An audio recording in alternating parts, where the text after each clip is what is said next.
And that snippet of music that you were just subjected to is a group by the name of Ashes of Aries. This group is iconic members of the Iced Earth Persuasion. You got Matthew Barlow on vocals, Eddie Vidales on everything else except for the drums. Here's the insert sleeve. Guy sitting upon the throne of iniquity, I would imagine. This album is called Emperors and Fools, and it's the third installment in the band's legacy, we shall say. Which I think that these guys are just going to keep progressing, and eventually take over. I hate to say power metal, because they are only power metal with the layered vocals that Matt Barlow does, I'd say. And he's also the most unique power metal vocalist, in my opinion, because of his lower registers and shit like that.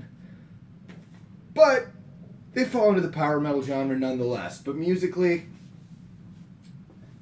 you know, not so much. It's just fucking metal. You know, you got many influences in there. I know Freddie is very influenced by Death and other bands like that.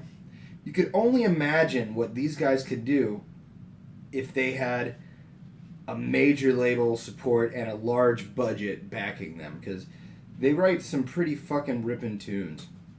This album, they got topics dealing from Batman, Game of Thrones, more emotional things like Gone, which is a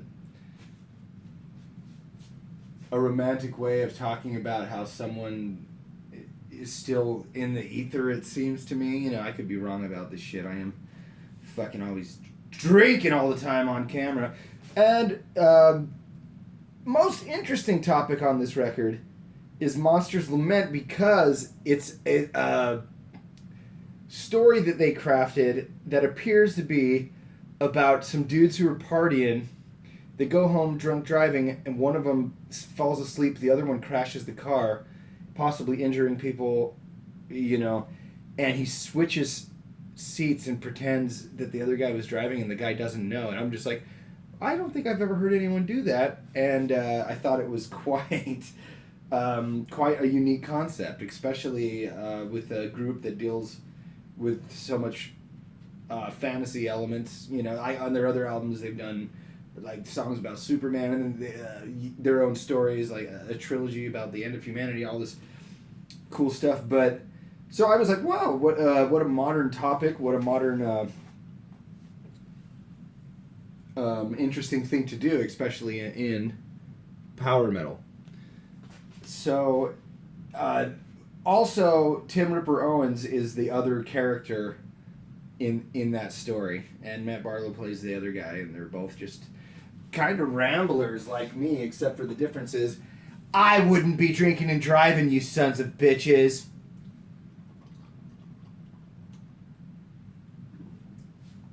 The musicianship, top notch. Sounds real good. These guys definitely record at home and do some other things. I know that they did some recording apparently at Villain Recordings here in Arizona, which shout out to the freaking Grand Canyon state or whatever. But it is mostly a effort from over the internet, all types of stuff, and that's why I said I would love to see these guys get a freaking $1 million budget, go in there, access to an orchestra and all sorts of shit. I know it would just be amazing. Top-notch producer, you know. I'd like to get Jim Morris back with these guys with the budget of a Rick Rubin project, for heaven's sakes. It'd be amazing. But I recommend this album. I think that people who love fast, heavy metal with melodic vocals will enjoy it, and you should check it out. And also their other installments in their legacy. Ashes of Aries, my friend. I'm Winston Smith. Reviews with Booze. And I'll talk to y'all later, fools.